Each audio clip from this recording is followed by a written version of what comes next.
नमस्कार, आप देख रहे हैं आई इंडिया और मैं हूं पंकज सिंह गौर। मैं उदय चौहान।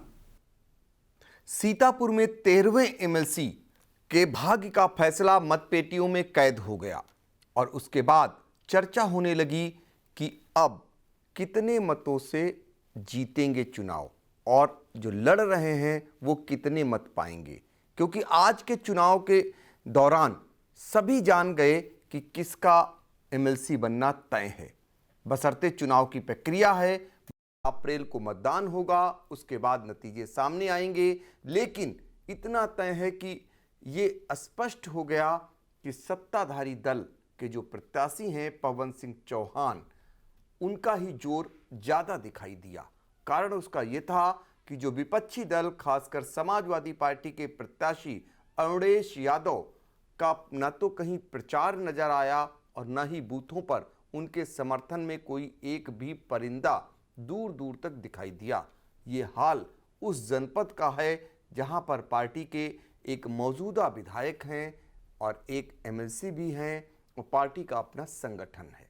तो जाहिर तौर पर दूसरी तरफ एमएलसी के चुनाव को भी भारतीय जनता पार्टी ने इतनी गंभीरता से लिया कि उनके सांसद राजेश वर्मा हों, जिला पंचायत अध्यक्षा सिद्धा सागर हों, दोनों मंत्री कारागार राज्य मंत्री सुरेश राही या फिर नगर विकास राज्य मंत्री राकेश राठौर गुरु या फिर अन्य सारे विधायक ज्ञान तिवारी हों, बेटा से सोता से जो विधायक हैं, शशांक त्रिवेदी मोहाली से विधायक हैं, मिश्रिख से विधायक और पूर्व मंत्री रामकृष्ण भार्गव, सिधौली से विधायक मनीष रावत, महमूदाबाद से विधायक आशा मौर्य और बिस्वा से विधायक निर्मल वर्मा, ये ऐसे नाम हैं, या फिर पूर्व विधायक सुनील वर्मा या यूं कहें कि पूर्व एमएलसी राकेश सिंह जो आज जो टिकट के दावेदार भी थे।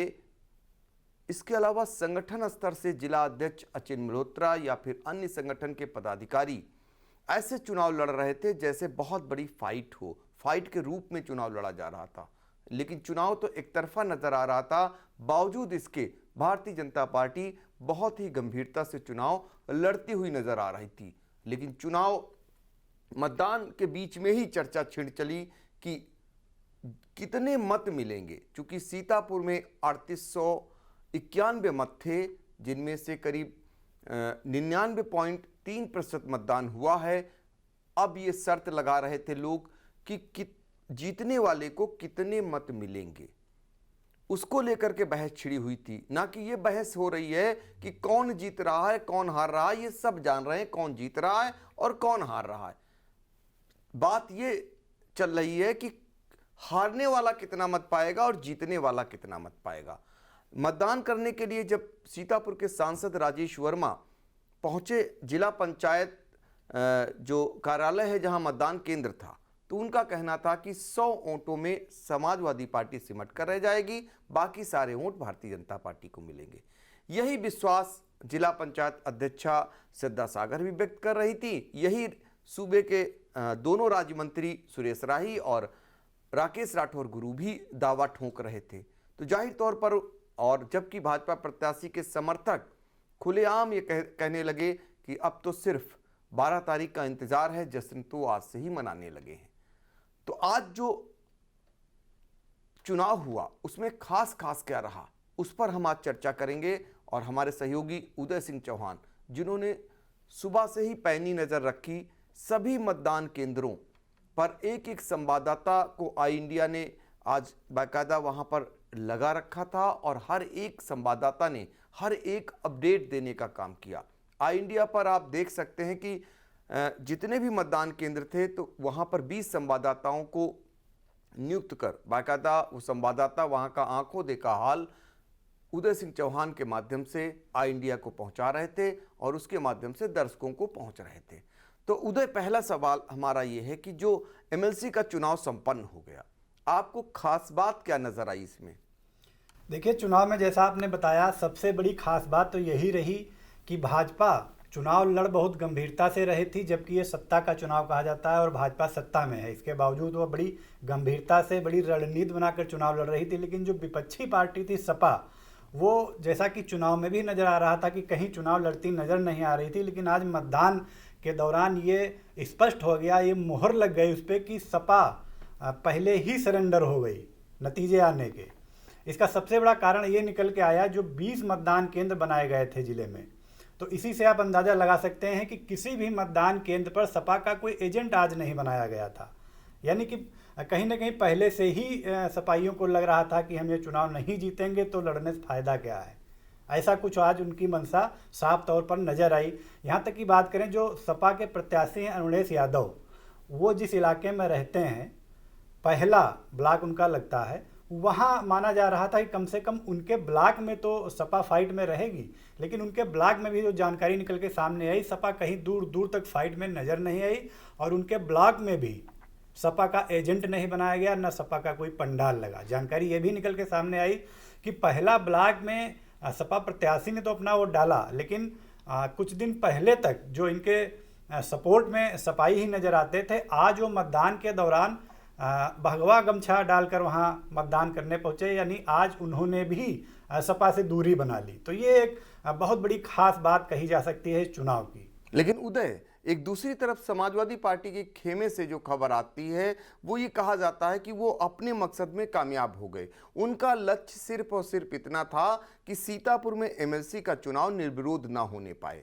इसमें हालांकि कुछ भाजपा के लोग भी जो है इस बात के लिए तैयार थे कि अगर निर्विरोध हो जाता है तो जो भाजपा के प्रत्याशी हैं, खासकर लखनऊ से ताल्लुक़ रखते हैं पवन सिंह चौहान, तो उनके साथ जो उनका बंदर बांट करने का इरादा था वो सफल नहीं हो पाता, या उनसे जो उपकृत होने का इरादा था, तो समाजवादी पार्टी अपने मकसद में कहीं ना कहीं कामयाब तो हो गई शुरुआती दौर में। लेकिन जितनी मजबूती से समाजवादी पार्टी को चुनाव सीतापुर में लड़ना चाहिए, क्योंकि ये समाजवादी पार्टी का गढ़ रहा है सीतापुर, और विधानसभा के चुनाव में भी कड़ी टक्कर भारतीय जनता पार्टी को समाजवादी पार्टी से मिली है।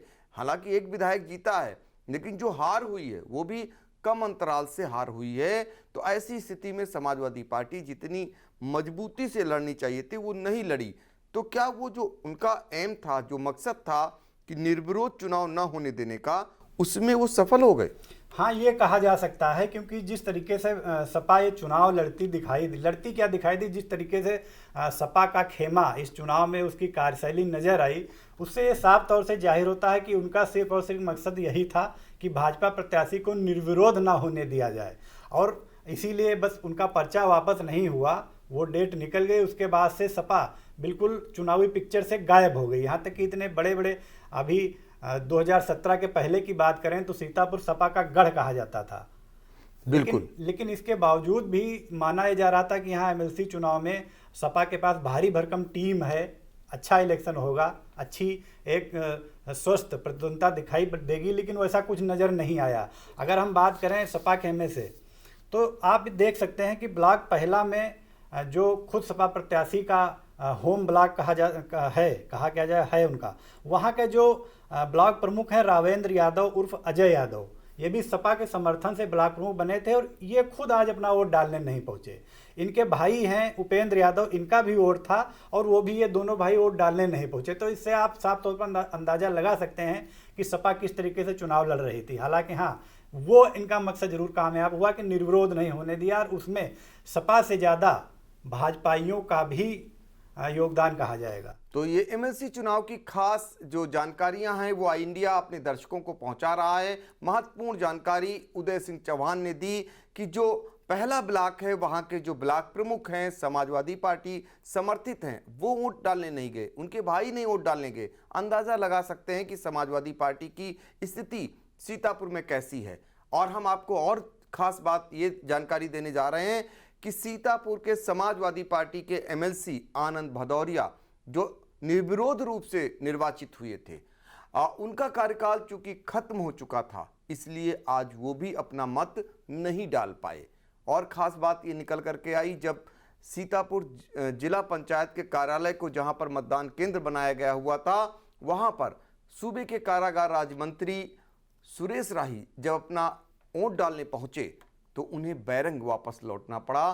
कारण उनका वहां पर वोट ही नहीं था, चूंकि उनका वोट हरगांव विधानसभा क्षेत्र में आता है, नियमतः वो वहां अपना मत डाल सकते थे, लिहाजा फिर यहां से जाकर उन्होंने हरगांव ब्लॉक में जो मतदान केंद्र था वहां उन्होंने अपने मत का प्रयोग किया।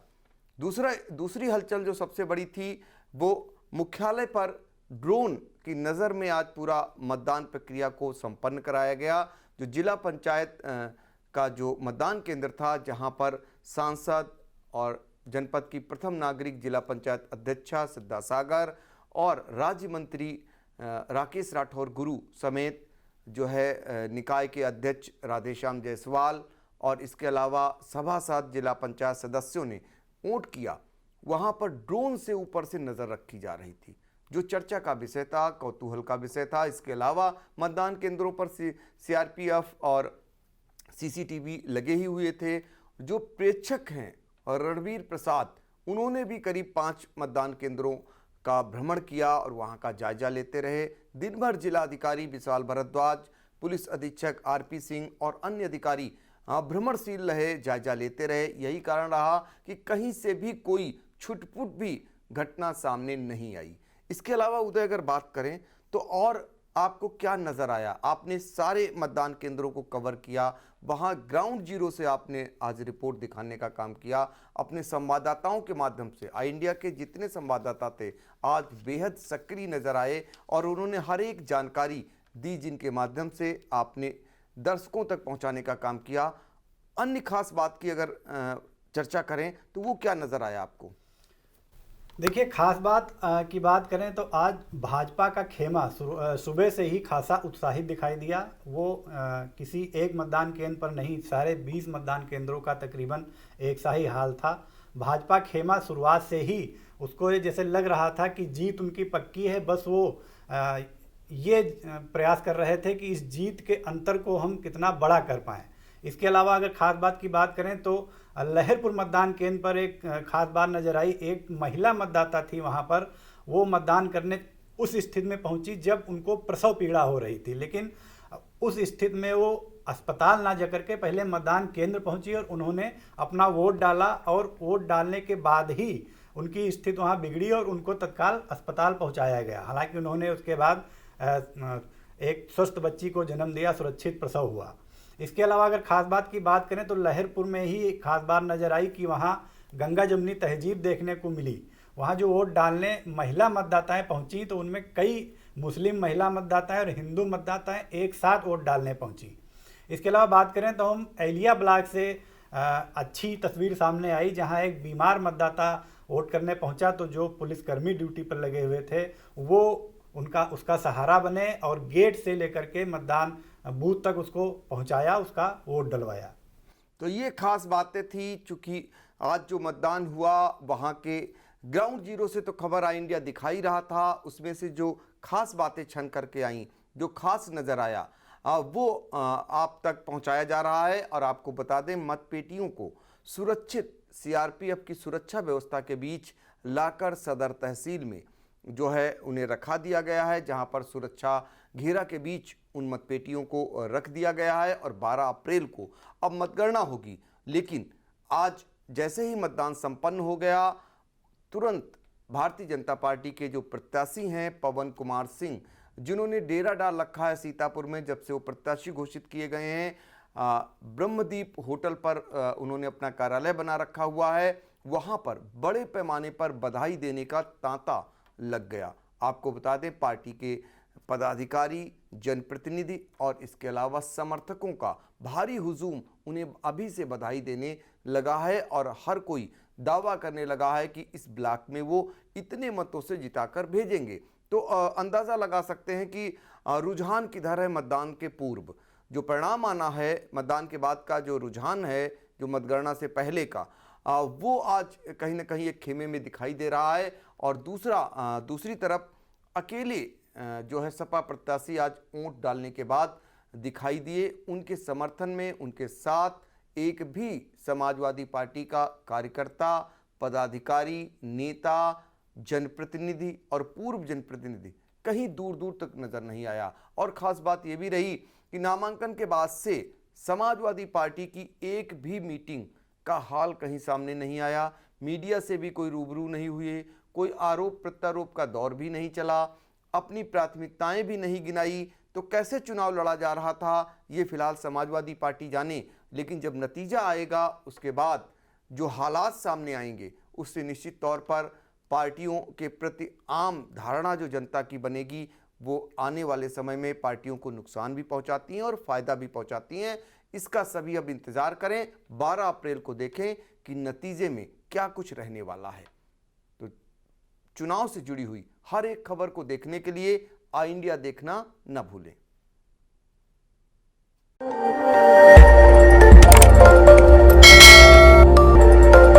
खबर आपकी, नजर हमारी। देखते रहिए आई इंडिया।